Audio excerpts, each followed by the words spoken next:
Hey, lovely ladies, welcome back to Money Matters Shorts. Today we're diving into the world of budgeting basics.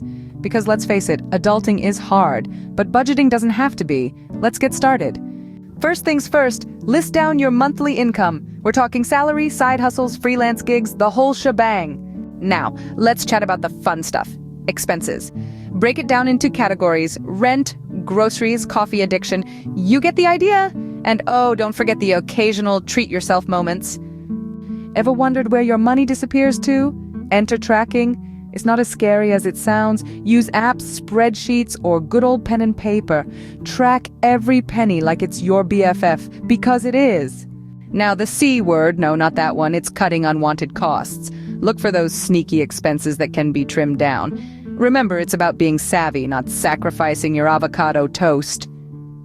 Next up, the emergency fund, your financial superhero. Start small, but start. It's your safety net for unexpected curveballs life throws your way. Trust me, adulting is less stressful with a superhero fund.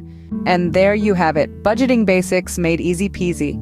Remember, it's all about finding what works for you. If you enjoyed this Money Matters short, give it a thumbs up, hit subscribe, and let me know in the comments what money topics you want to tackle next. Until next time, take care and spend wisely, my fabulous finance friends.